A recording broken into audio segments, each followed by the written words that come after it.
और इसमें कहीं न कहीं भारतीय जनता पार्टी और एनडीए के लोग लगातार इस तरह का बयान कर रहे हैं। आप देखें सासाराम में भी जो घटना घटी, किस प्रकार से वहाँ घटना की गई रामनवमी के दिन। आप बिहार शरीफ में देखिए, कर्नाटक के जो नौजवानों युवाओं ने जो मत देने का काम किया और देश को एक दिशा देने का काम किया है। हमें लगता है आने वाला 2024 में भाजपा का इस देश से सफाया होने वाला है कि राजबाबू बयानबाजी बहादुर हैं, पुराने, और हमें लगता है कि उनको खुद अपने गिरबान में झांकना चाहिए कि अभी कर्नाटक में वो चुनाव हाले हैं, बजरंग बली के नाम पर पार उतरना चाहते थे। नमस्कार, मैं साकेत कुमार, आप बिहार इन शॉर्ट्स देख रहे हैं। बागेश्वर बाबा धीरेन्द्र शास्त्री पटना पहुंच चुके हैं, नौबतपुर में प्रवचन कर रहे, लेकिन इनके ठीक आने से पहले बिहार में सियासत हो रही थी, राजनीतिक गरमाई हुई थी। कई दल ऐसे हैं जो कि इनका समर्थन कर रहे हैं, तो वहीं कई ऐसे दल भी है जो कि विरोध कर रहे हैं। आज हमारे साथ रणविजय साहू हैं। जिस तरीके से बागेश्वर बाबा आए हुए हैं, इनको लेकर पहले से ऐसी आशंका जताई जा रही थी कि हिंदू मुस्लिम करने आ रहे हैं, अलग अलग तरह की बातें हो रही थी। अब किस रूप में देखिए, इस तरह का बयान का समाज में कोई इसका मायने नहीं है, कोई स्थान भी नहीं है जी। यह देश, यह समाज, यह राज्य सबों का है। इस मुल्क की आज़ादी में, हिंदुस्तान को आज़ाद कराने में सभी समाजे लोगों का शहीद हुआ है। सब लोगों ने आज़ादी के लिए अपनी कुर्बानियाँ दी हैं। बापू ने एक ऐसा भारत का कल्पना किया था, ऐसे हिंदुस्तान की कल्पना किया था जो सब लोग मिलजुल के रहें और समाज में समतामूलक समाज की स्थापना हो, उनका मूल एजेंडा था, मूल मंत्र था। लेकिन इस भारत में, इस राज्य में कुछ लोग ऐसा बयान दर्ज करके, ऐसे बयान बोल के उन्माद पैदा करना चाहते हैं, और इसमें कहीं न कहीं भारतीय जनता पार्टी और एनडीए के लोग लगातार इस तरह का बयान कर रहे हैं। आप देखें सासाराम में भी जो घटना घटी, किस प्रकार से वहाँ घटना की गई रामनवमी के दिन। आप बिहार शरीफ में देखिए जो घटना घटी। तो ऐसे मुद्दों का और ऐसे बयान का हमें लगता है कि बिहार एक बुद्ध की धरती है, और जननायक कर्पूरी ठाकुर, लालू प्रसाद यादव के विचारों का से लय से यहाँ लोग, उनके इस बयान से बिहार में कोई असर नहीं पड़ने वाला। तो आप नहीं मानते जिस तरीके से बाबा बागेश्वर ने कहा है कि हिंदू राष्ट्र है, बस घोषित होना है, आप नहीं मानते इस चीज को? उनके कहने से कुछ नहीं है। यह देश, यह राज्य सबों का है, संवैधानिक अधिकार है। अम्बेडकर साहब ने जिस संविधान का निर्माण किया, वह संविधान ने ताकत देता है, इजाजत देता है, इस मुल्क में सभी को रहने का अधिकार है। बीजेपी तो खुलकर समर्थन कर रही है बाबा बागेश्वर का। बीजेपी के पास कोई एजेंडा नहीं है।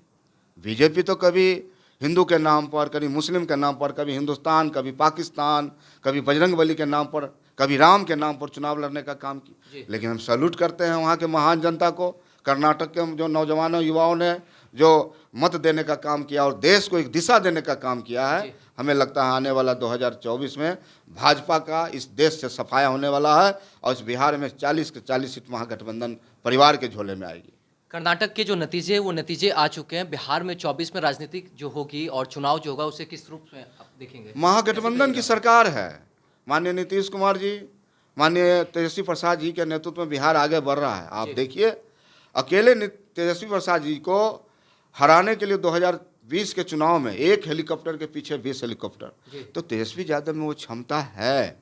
और बिहार के लोगों ने जो मैंडेट दिया है, हमें लगता है पूरे भारत में ऐसा कोई चेहरा नहीं है नौजवान युवा में जो तेजस्वी यादव प्रभावित करते हैं नौजवानों को। उन्होंने बिहार में एक मुद्दा दिया है, रोजगार की बात की है, काम की बात की है, स्वास्थ्य की बात की है, शिक्षा की बात की है। हमें लगता है कि बिहार अब उन और चल पड़ा है कि बिहार मुद्दों की बात पर आगे बढ़ेगा।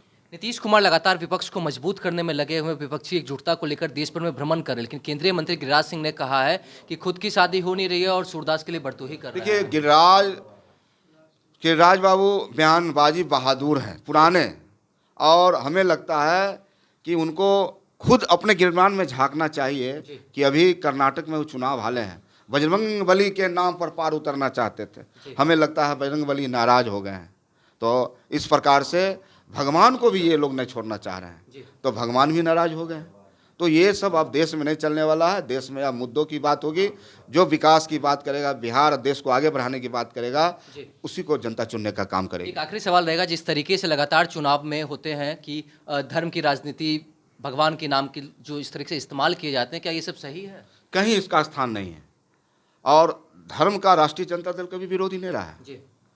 लेकिन धर्म के नाम पर धर्मीकरण और अलगाववाद की बात होगी तो निश्चित रूप से बिहार में एक ऐसी बड़ी पार्टी है राष्ट्रीय जनता दल, जो लालू प्रसाद यादव जी ने और वानी जी को भी रथ रोकने का काम किया था, पूरे देश और भारत ने देखने का काम किया था।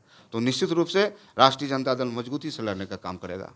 देखिए, ये थे हमारे साथ राजद कोटे से विधायक रणविजय साहू। जिस तरीके से बागेश्वर बाबा अभी बिहार पहुंचे हुए, उन्होंने जो बयान दिया था उसको लेकर साफ कह दिया ये राष्ट्र जो है वो सबों का राष्ट्र है। और कर्नाटक चुनाव के जो नतीजे सामने आ गए, अब 2024 के लिए भी इन्होंने कह दिया कि महागठबंधन मजबूती से बिहार में चुनाव जीतेगा। इस तरह की तमाम खबरों के साथ हमारे साथ बने रहे, तब तक के लिए धन्यवाद।